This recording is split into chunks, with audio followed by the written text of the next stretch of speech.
नमस्कार दोस्तों, जय हिंद, वंदे मातरम। आप सभी का बहुत बहुत स्वागत है आपके अपने यूट्यूब चैनल एग्ज़ाम ट्रिकी में।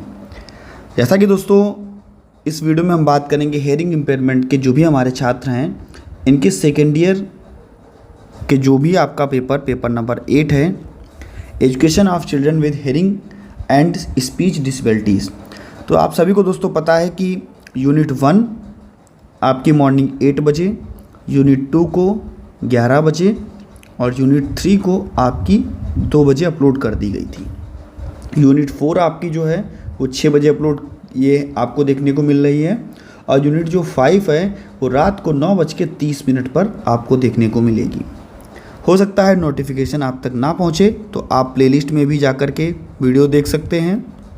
आप टेलीग्राम ग्रुप से जुड़े हैं तो वहाँ पर भी लिंक भैया शेयर कर दी जाएगी। तो यहाँ पर बात हो रही है जो आपका यूनिट 4 है, यहाँ पर बात होगी विद्यालय के वातावरण को बच्चों की शिक्षा के लिए कैसे सुगम बनाया जाए, कैसे सरल बनाया जाए। इसके अंतर्गत यूनिट 4.1 है आपकी विद्यालय वातावरण की प्रकृति, अवधारणा और अर्थ। तो हम बात करते हैं विद्यालय वातावरण की प्रकृति, अवधारणा और अर्थ के बारे में। हम कहते हैं जो हमारा विद्यालय है, अगर इसके पर्यावरण की बात करें तो विद्यालय ही विद्यालय का अगर पर्यावरण बेहतर होता है तो बच्चे को हम गुणवत्तापरक शिक्षा और बच्चे के चरित्र का निर्माण जो है वो हम अच्छा कर सकेंगे। इसमें बच्चा सामाजिक, बच्चा भावनात्मक और जो बच्चे के भौतिक पहलू हैं उनको मजबूती मिलेगी। यह छात्रों, शिक्षकों, कर्मचारियों और माता पिता के साथ साथ स्कूल की शारीरिक और भावात्मक सुरक्षा के बीच संबंध को शामिल करता है। विद्यालय के वातावरण में छात्र भी आएगा, शिक्षक भी आएंगे, कर्मचारी आएंगे, माता पिता भी आएंगे और विद्यालय का वातावरण भी आएगा। शारीरिक और भावात्मक सुरक्षा भी आएगी बच्चे की, जिससे बच्चा विद्यालय आने से डरे ना। एक विद्यालय में बेहतर हम बच्चे के चरित्र का निर्माण करेंगे, जहाँ पर विद्यालय में एक ऐसा माहौल बनाया जाएगा, एक ऐसा माहौल स्कूल में तैयार किया जाएगा जो बच्चे की संस्कृति,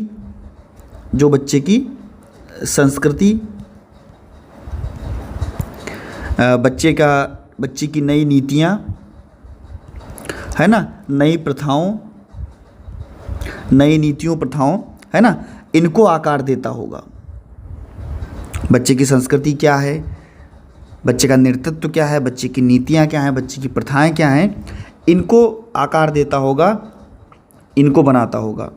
तो हम कह सकेंगे कि विद्यालय हमारे बच्चे का एक बहुमुखी विकास कर सके। स्कूल या विद्यालय का हम एक ऐसा वातावरण, ऐसा माहौल तैयार करेंगे जो बच्चे का चहुमुखी या बहुमुखी विकास कर सके, जो स्कूल समुदाय को शामिल करे और विभिन्न अनुभवों और दृष्टिकोण को भी शामिल करे। स्कूल का वातावरण कारकों का एक विस्तृत श्रृंखला से प्रभावित करता है, जैसे कि स्कूल का भौतिक वातावरण हुआ, निर्देशात्मक अभ्यास हुआ, शिक्षक और छात्र की बातचीत हुई, अनुशासन की नीतियाँ हुई। तो ये सारी चीज़ें जो हैं स्कूल की प्रकृति और वातावरण में आपको देखने को मिलेंगी। विद्यालय वातावरण की अवधारणा विद्यालय की संस्कृति और अवधारणा से निकट संबंध रखती है। विद्यालय की संस्कृति क्या है, हमारे समाज की संस्कृति क्या है, इससे निकट संबंध रखती है। और कह सकेंगे कि विद्यालय समुदाय के जो विश्वास हैं, जो प्रथाएं हैं, है ना, जो मूल्य हैं, इनको शामिल किया जाएगा। विद्यालय समुदाय में जो भी मूल्य हैं, विश्वास हैं, प्रथाएं हैं, इनको शामिल किया जाएगा। और स्कूल में व्यवहार,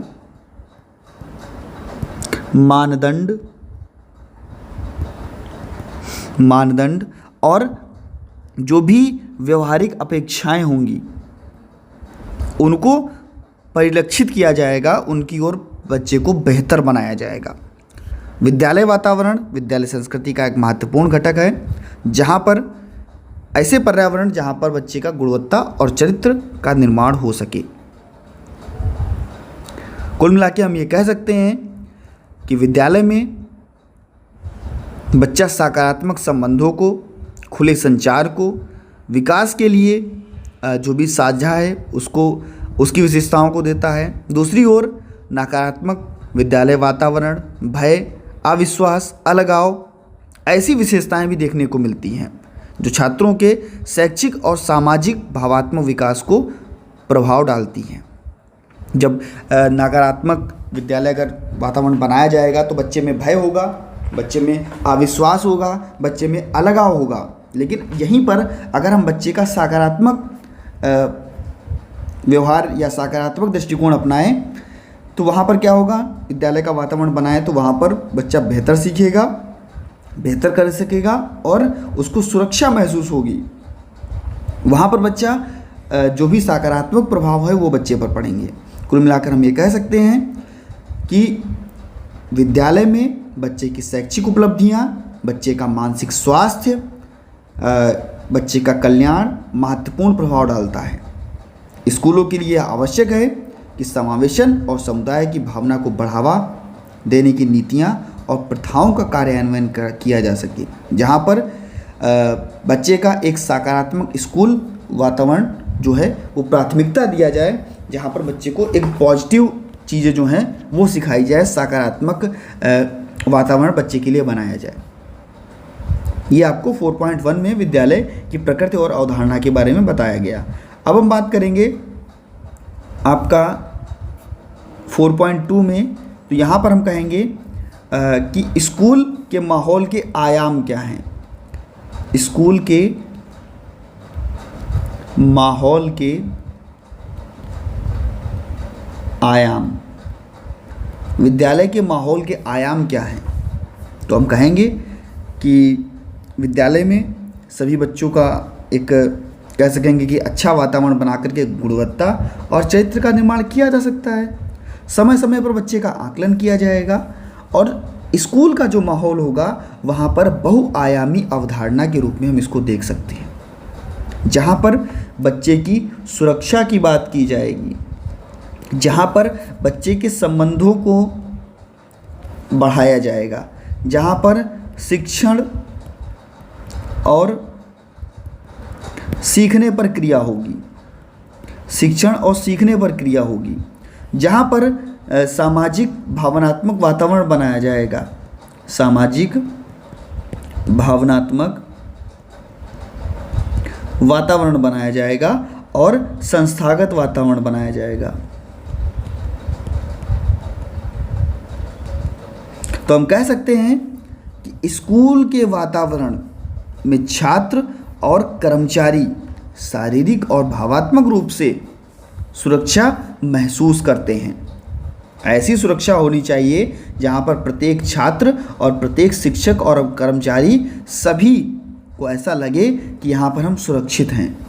जो भी भौतिक सुरक्षा हुई, डराना धमकाना, भावात्मक सुरक्षा है ना, ये सारी चीज़ें इनको क्या है बच्चों से दूर, और शिक्षकों को भी बच्चों से इन सारी चीज़ों को दूर रखना चाहिए। संबंध कैसा होगा, हम ऐसा विश्वास बच्चे में बनाएंगे, ऐसा संबंध बनाएंगे जहाँ पर बच्चा सम्मान के स्तर को प्राप्त कर सके, चाहे वो छात्र हो, चाहे वो शिक्षक हो, कर्मचारी हो या माता पिता हो। इन सभी में हम ऐसे विश्वास को बनाएंगे, ऐसे संबंध को बनाएंगे जो सकारात्मकता की ओर आगे बढ़े और सभी को समावेशन मिल सके, समावेशन की भावना जो है उसका योगदान मिल सके और छात्रों के लिए सकारात्मक सामाजिक और भावात्मक परिणामों को बढ़ावा मिल सके। ऐसे संबंध को हम स्थापित करेंगे। शिक्षण और सीखना, शिक्षण और सीखने में संसाधनों की उपलब्धता, ऐसी शिक्षा हो जो बच्चे को गुणवत्ता में दी जाए, है ना, जो बच्चे को गुणवत्ता परक दी जाए, छात्रों के स्तर से जुड़ी हो, छात्रों के सीखने का माहौल और भैया उनको सीखने के लिए अनुकूल दशा, अनुकूलतम चीज़ें हों, सकारात्मक स्कूल का माहौल, सीखने में छात्र प्रेरणा और जुड़ाव का समर्थन करेगा और जो है वो बेहतर शिक्षा या शैक्षिक परिणामों में सुधार लाया जा सकेगा। ऐसे ही सामाजिक और भावनात्मक वातावरण, हम कहेंगे कि स्कूल का वातावरण छात्रों के लिए सामाजिक और भावनात्मक होना चाहिए, जहाँ पर सकारात्मक सामाजिक मानदंडों की उपस्थिति, अपनेपन की भावना और छात्र के नेतृत्व और भागीदारी में अवसर शामिल किया जा सके। सकारात्मक सामाजिक वातावरण छात्रों के मानसिक स्वास्थ्य और कल्याण को बढ़ावा देता है। इससे क्या होगा, बच्चे में शैक्षिक उपलब्धि जो है उसका समर्थन किया जा सकेगा। संस्थागत वातावरण, जो भी स्कूल का वातावरण है वो सकारात्मक होना चाहिए, सहायता प्राप्त होना चाहिए। बच्चों की जो नीतियाँ बनाई जाएं उनकी प्रभावी उनका नेतृत्व किया जाए और व्यावसायिक विकास भी बच्चे का किया जाए, जहाँ पर बच्चे को अवसर मिल सके। वो ऐसा वातावरण का साझा किया जाए, ऐसे वातावरण का उद्देश्य जो है वो साझा किया जाए जो सकारात्मक परिवर्तनों का समर्थन करे। कहेंगे स्कूल का माहौल का आकलन सुधारने के लिए प्रत्येक आयाम पर हमें ध्यान देना होगा।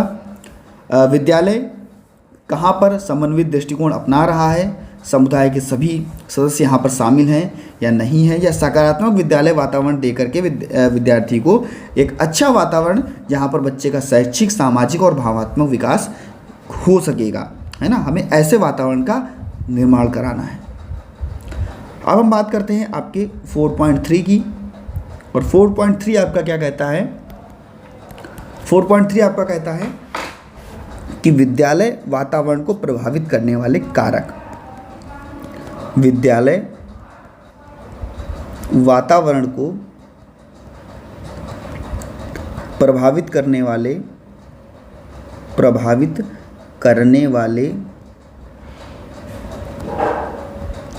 कारक।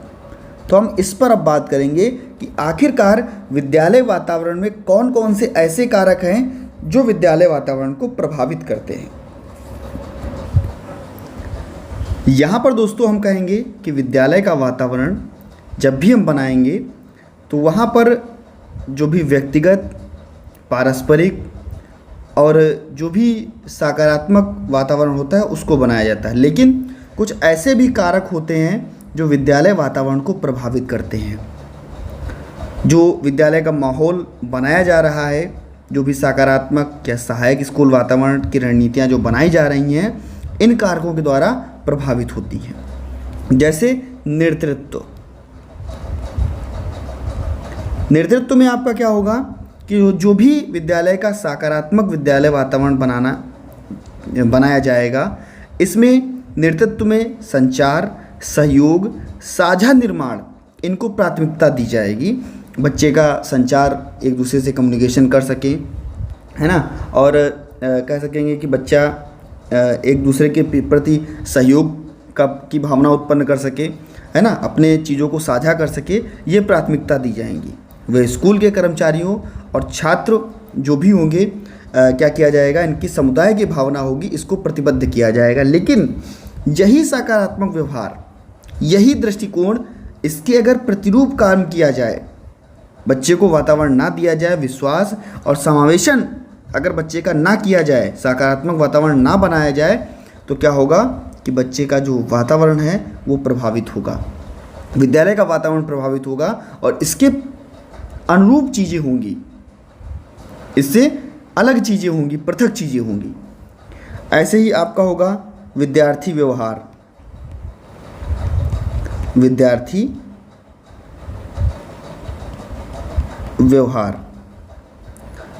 के व्यवहार का विद्यालय के वातावरण पर बहुत प्रभाव पड़ेगा। अगर सकारात्मक व्यवहार है बच्चे का, यानी कि बच्चा सहयोग कर रहा है, दूसरे को सम्मान दे रहा है, दया दिखा रहा है ना, वहाँ पर क्या होगा, समावेशी वातावरण होगा। लेकिन इसके विपरीत अगर बच्चा बदमाशी कर रहा है, दूसरे को मार रहा है, बहिष्कार कर रहा है ना, तो यहाँ पर क्या होगा, नकारात्मक व्यवहार होगा और यही व्यवहार जो विद्यालय का वातावरण है उसको प्रभावित करेगा। कह सकेंगे कि विद्यालय का वातावरण जो है वो बेहतर नहीं है। ठीक है। ऐसे ही हम कहेंगे शिक्षण। जो भी विद्यालय परिसर में शिक्षक पढ़ाने के लिए आ रहे हैं, उनको ऐसा चाहिए कि सकारात्मकता के साथ में आकर्षक माहौल तैयार करें, आकर्षक सीखने का माहौल तैयार करें और बच्चे को अभ्यास से जुड़ी हुई चीज़ें कराएं। लेकिन अगर यहीं पर जो सीखने के लिए शिक्षक गुणवत्ता का ध्यान ना दे, बच्चे को आकर्षक चीज़ें ना कराए, है ना, बच्चे को प्रभावी ढंग से ना सिखाए, तो क्या होगा, विद्यालय का वातावरण प्रभावित होगा। इसमें भैया परिवार और समुदाय की भागीदारी, है ना, परिवार और समुदाय की भागीदारी। हम कह सकेंगे कि विद्यालय में जो भी गतिविधियां कराई जाएं, जो भी निर्णय लिए जाएं, वहां पर परिवार और समुदाय की सकारात्मक भागीदारी होनी चाहिए।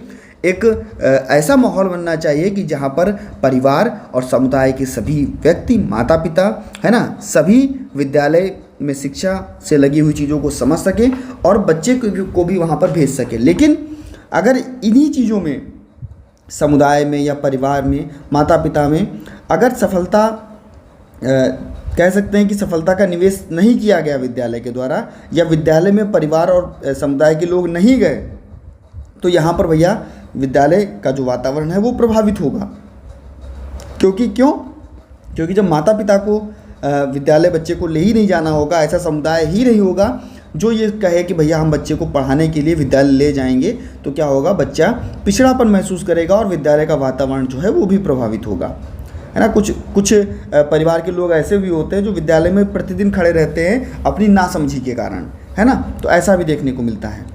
हम ऐसे भौतिक पर्यावरण का निर्माण करेंगे जो बेहतरीन हो, अच्छा हो, यानी कि बच्चे के लिए स्वच्छ, सुरक्षित और आकर्षक पर्यावरण या परिसर का, भौतिक पर्यावरण का निर्माण करेंगे, ऐसे परिसर का निर्माण करेंगे। लेकिन अगर यहीं पर पर्याप्त रूप से बच्चों को हम सुविधाएं ना दें, उनको संसाधन ना दें, उनको नई नई टेक्नोलॉजी ना दें, तकनीकियां ना दें, तो क्या होगा, विद्यालय का पर्यावरण जो है वो प्रभावित होगा, है ना। ऐसे ही संस्कृति और सामाजिक विविधता, बच्चे की संस्कृति क्या है, सामाजिक विविधता क्या है, इसका माहौल हमें तैयार करना होगा। सकारात्मक दृष्टिकोण, सम्मानजनक स्कूल वातावरण, इसको तैयार करना होगा। बच्चे की योग्यता के अनुसार कार्य करना होगा। इसके अनुरूप अगर ये सारी चीज़ें हम नहीं करा रहे हैं तो भैया क्या होगा, विद्यालय का जो वातावरण है वो प्रभावित होगा। इस प्रकार से हम कह सकते हैं कि विद्यालय के वातावरण को प्रभावित करने के लिए हमने जितनी भी चीज़ें आपको बताई, उसमें बच्चे को सकारात्मक दृष्टिकोण, बच्चे का स्कूली वातावरण, बच्चे के लिए नई सुविधाएं, बच्चों को कह सकेंगे उसकी संस्कृति के अनुसार, उसकी स्वच्छता, सुरक्षा, है ना, इसको आकर्षक करके ये सभी चीज़ों को हम बेहतर बना सकेंगे। लेकिन अगर हम इनके अनुरूप कार्य करेंगे तो विद्यालय का जो वातावरण है वो प्रभावित होगा और बच्चा कार्य करने में पिछड़ जाएगा, विद्यालय भी कार्य करने में पिछड़ जाएगा, है ना। इसी प्रकार से आपका नेक्स्ट यूनिट है यूनिट 4.4। इसके अंतर्गत हम लोग कह सकते हैं कि सकारात्मक स्कूल जलवायु, आवश्यकता और तरीके को बढ़ावा देना। विद्यालय में सकारात्मक वातावरण या विद्यालय जलवायु कैसे बनाई जाए, सकारात्मक व्यवहार कैसे बनाया जाए, और कह सकेंगे जो भी तकनीकियां हैं, जो भी टेक्नोलॉजी हैं, उनमें किस प्रकार से बढ़ावा दिया जाए जिससे कि बच्चा बेहतर सीख सके, उनमें किस प्रकार से हम कह सकते हैं कि उनको हस्तक्षेप करके बढ़ावा दे सकते हैं। और दोस्तों मैं बताना चाहूँगा, जितने भी लोग यहाँ पर जुड़े हुए हो, जितने भी भाई बहन हमारे यहाँ पर वीडियो देख रहे हैं, अपने सभी ग्रुप में एक बार भैया वीडियो को शेयर कर दीजिएगा। एक दिन में अगर आपको 5 वीडियोज़ मिल रही हैं, है ना, आपका पूरा सिलेबस कंप्लीट कराया जा रहा है, तो आपका भी पूरा उत्तरदायित्व बनता है कि आप अपने सभी ग्रुप में जहाँ पर अभी आप जुड़े हो, चाहे वो आपके कॉलेज का ग्रुप हो या आपके कोई भी विशेष शिक्षा के ग्रुप हैं, वहाँ पर आप वीडियो को ज़्यादा से ज़्यादा शेयर कीजिए जिससे उन तक भी चीज़ें पहुँच सके। अगर आपको वीडियो अच्छी लगे तो लाइक कर दीजिएगा, और चैनल पर पहली बार हैं, हमारे चैनल को पहली बार अगर आप देख रहे हैं, सब्सक्राइब कर लीजिएगा और पास में ही बेल आइकन बन के आ जाएगा, घंटी बन के आ जाएगी, उसमें जब आप प्रेस करोगे तो ऑल का ऑप्शन उसको प्रेस कर लीजिएगा। जितनी भी नोटिफिकेशन आपको जाएंगी वो पहुंचती जाएंगी। टेलीग्राम ग्रुप से जुड़ जाइएगा, बाकी की वीडियोस वहां पर भी शेयर करती जाएंगी। हम बात करेंगे सकारात्मक स्कूल वातावरण या जलवायु की। सकारात्मक स्कूल जलवायु की, सकारात्मक स्कूल जलवायु की बात करेंगे। इसकी आवश्यकता क्यों पड़ती है, किसकी आवश्यकता क्यों पड़ती है और कौन कौन से तरीके हैं जो इसको बढ़ावा देते हैं। तो हम कहेंगे, देखिए विद्यालय में जब भी बात की जाए तो छात्र को शैक्षिक, सामाजिक, भावनात्मक विकास में हमें बढ़ावा देना है और उसके लिए हमें बच्चे के लिए सकारात्मक विद्यालय वातावरण को भी बढ़ावा देना होगा। सकारात्मक स्कूल में बच्चे को हम बिना डरा धमका करके उसको अच्छे से उसकी स्तर के अनुसार उसको प्रशिक्षण देंगे जिससे कि बच्चा संतुष्ट हो सके। इसके विपरीत नकारात्मक व्यवहार में हम बच्चे को असंतुष्ट करेंगे, है ना। ये सारी चीज़ें हमें नहीं करनी हैं। तो सबसे पहला आपका पॉइंट यही बनेगा कि विद्यालय में सकारात्मकता को बढ़ावा देना, सकारात्मकता को या सकारात्मक व्यवहार को बढ़ावा देना, है ना, बढ़ावा देना। सकारात्मक व्यवहार को जब बच्चे का बढ़ावा दिया जाएगा तो सहानुभूति, दया, आत्मनियंत्रण, इन सभी चीज़ों का प्रयोग किया जाएगा जहाँ पर बच्चा कह सकेंगे भावात्मक कौशल सिखा करके, मॉडलिंग करके, है ना, बच्चों के बीच सकारात्मक व्यवहार को बढ़ाया जाएगा। बच्चे को पुरस्कार दिया जाएगा, छात्रों की प्रशंसा की जाएगी और बच्चे को सीखने के नए नए अवसर दिए जाएंगे। इसके साथ साथ सकारात्मक विद्यालय वातावरण बनाया जाएगा और बच्चे को जो भी क्रिया कौशल होंगे उनको सीखने में मदद की जाएगी, उनको प्रोत्साहन दिया जाएगा। ऐसे ही बच्चे की भावनात्मक और सामाजिक समर्थन हम बच्चे की भावनाओं को समझेंगे और ऐसा समर्थन प्राप्त करेंगे जो सकारात्मक संबंधों को बढ़ावा दे। ऐसी हम परामर्श की सेवाएं देंगे जो सहायता को प्रदान कर सके, उनको बेहतर बनाया जा सके। ऐसे ही जो भी कह सकेंगे परिवार हुआ, हमारा समुदाय हुआ, है ना, इनकी सबकी भागीदारी जरूरी और इनको सबको हम क्या करेंगे, प्रोत्साहित करेंगे कि आप भी बच्चे को विद्यालय लाइए और विद्यालय में बच्चे को पढ़ने का एक अच्छा माहौल, इसको हम लोग बढ़ावा देंगे जिससे कि हमारा परिवार जो विद्यालय में अपने बच्चों को भेजे और समुदाय, इन दोनों का एक बहुमूल्य कह सकेंगे योगदान होगा और सभी गतिविधियों में इनको निर्णय लेने का एक अच्छा अवसर प्राप्त हो सके। इनकी भी साझेदारी बहुत ज़रूरी है। जब तक परिवार बेहतर नहीं होगा तब तक बच्चे को भी हम बेहतर नहीं बना सकते। एक सुरक्षित और सहायक भौतिक वातावरण,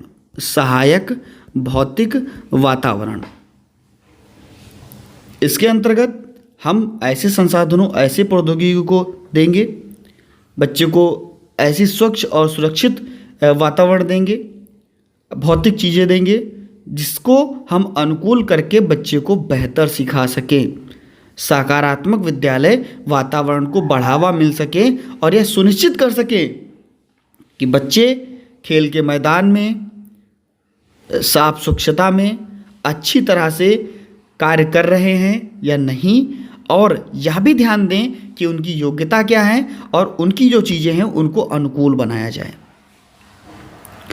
निर्णय लेने में, मार्गदर्शन करने में इसका डेटा उपयोग किया जाएगा और बच्चे के व्यावसायिक विकास में, बच्चे का जो व्यावसायिक विकास है वहाँ पर हम बच्चे को अवसर प्रदान कर सकेंगे। बच्चे को संतुष्ट करें, सकारात्मक स्कूल माहौल को बढ़ावा दें और बच्चे की सामाजिक और भावात्मक शिक्षा को भी बढ़ावा दें, कक्षा प्रबंधन को भी बढ़ावा दें, जो भी सांस्कृतिक क्षमता और प्रशिक्षण है इसमें शामिल हो सके। तो ये चीज़ें हमें बच्चे के लिए करनी होंगी। हम बच्चे के लिए निर्णय लेने और मार्गदर्शन करने में डेटा का उपयोग करें।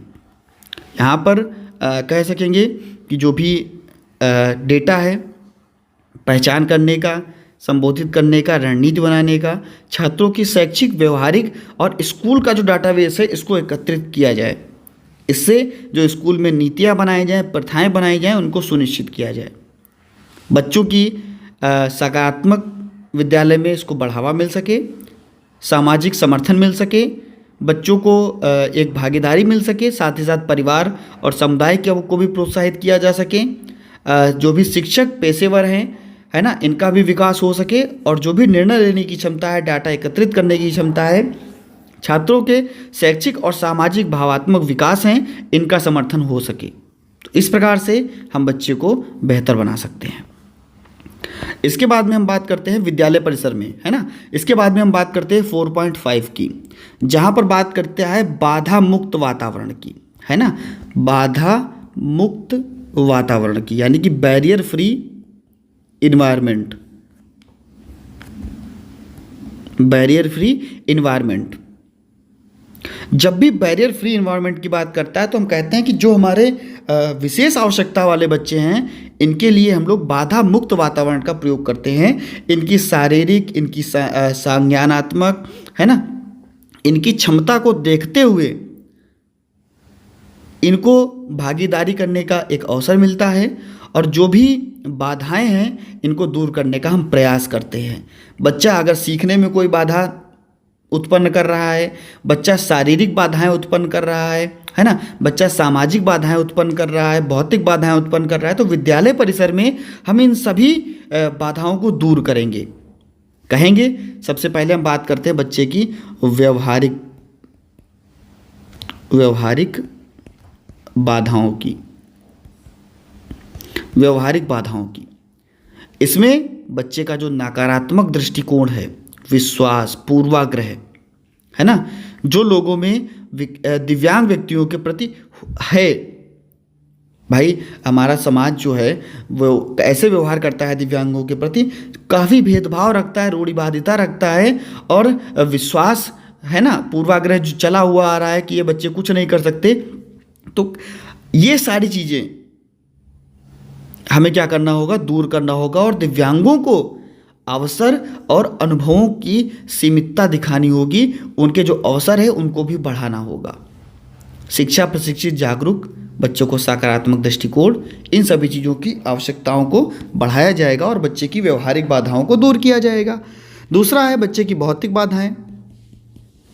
भौतिक बाधाएं, अब विद्यालय परिसर में बच्चा आ रहा है तो विद्यालय परिसर का भवन कैसा बना हुआ है, सार्वजनिक स्थान कैसे हैं, है ना, बच्चे को आने जाने की सुविधा में कोई दिक्कत तो नहीं है ना, रैंप की व्यवस्था है कि नहीं है, सीढ़ियाँ जो बच्चे के लिए काफ़ी छोटी होती है, सार्वजनिक रूप से जहाँ पर परिवहन आ जा सके, है ना, ऐसे वातावरण का उपयोग किया जाएगा, ऐसी चीज़ों का उपयोग किया जाएगा। कहेंगे रैंप की व्यवस्था करो, दरवाजे चौड़े करो, सुलभ टॉयलेट बच्चों के लिए बनाओ, है ना। तो भौतिक बाधाओं के अंतर्गत बच्चे को विद्यालय में हमें लाना है, और उसके बाद में क्या करना है, हमें चीज़ों को सिखा करके उनको कह सकते हैं कि विद्यालय की कक्षा तक एक बेहतर ढंग से आ सके। विद्यालय के डोर से लेकर के, विद्यालय के मेन गेट से लेकर के, और विद्यालय के कक्षा तक जहाँ तक बच्चा पढ़ना चाहता है, पढ़ने के लिए जा पा रहा है, वहाँ तक हम उसको बिना बाधाओं के ला सके। रैंप और इन सभी चीज़ों की व्यवस्था करके, दरवाजे, खिड़कियाँ, है ना, इन सभी की अच्छी व्यवस्था करके इनको हम भौतिक बाधाओं को दूर कर सकेंगे। तीसरा क्या है, बच्चे की शैक्षिक बाधाएं, है ना, कैसे हम बच्चे का बाधा मुक्त वातावरण बनाएंगे। तो शैक्षिक बाधाएं, इसके अंदर हम कह सकते हैं कि बच्चे को एक प्रशिक्षण के अवसर दे सके, जो भी नकारात्मक दृष्टिकोण है उनको दूर कर सके, बच्चे को एक कह सकेंगे ऐसे पाठ्यक्रम का निर्माण करेंगे जिससे कि बच्चा नकारात्मक दृष्टिकोण को दूर कर सके, और जो भी शैक्षिक बाधाएं हैं, तकनीकियां हैं, सुलभ सामग्रियां हैं, सुलभ कक्षाएं हैं, इनके आवास है, इनकी उपलब्धि कराएंगे, और बच्चे के लिए एक ऐसा पाठ्यक्रम बनाएंगे जो बच्चे के लिए अनुकूल हो। इसके बाद में बच्चे की सामाजिक बाधाएं, क्योंकि बच्चा समाज से ही पढ़ने आता है, तो दिव्यांग व्यक्तियों के लिए रोजगार, आवास, परिवहन, इन सभी में गतिविधियों को पहुंचने के लिए बाधाएं जो हैं उनको दूर किया जाए। इन बाधाओं को जो भी अवसर इनके हैं, नौकरी के अवसर, सुलभ सार्वजनिक परिवहन, इनकी जो कमी है, इनकी कमियों को दूर किया जाए, सामाजिक बाधाओं को दूर किया जाए और इनके परिवर्तनों को दूर किया जाए, जिससे जागरूकता शिक्षा पैदा हो सके और जो भी संसाधन वगैरह हैं बच्चों को सेवाओं के, उनको पहुंच सके। हम कह सकेंगे कि बच्चे के बाधा मुक्त वातावरण के लिए व्यवहारिक, शैक्षिक, सामाजिक सभी बाधाओं को दूर किया जाए। बच्चे की शिक्षा जो जागरूकता मिल सके, प्रौद्योगिकी की नीति में बढ़ावा मिल सके और जो भी बाधाएं हैं उनके समावेशन में न्याय संगत समाज को आगे बढ़ाया जाए। तो इस प्रकार से आपका 4.5 भी समाप्त होता है। भैया एक बार वीडियो को अपने सभी ग्रुप में ज़रूर शेयर कर दीजिएगा। मिलता हूँ नेक्स्ट वीडियो में नई जानकारी के साथ। आपका लास्ट जो 5th यूनिट का वीडियो आएगा शाम को 9:30 बजे। धन्यवाद दोस्तों।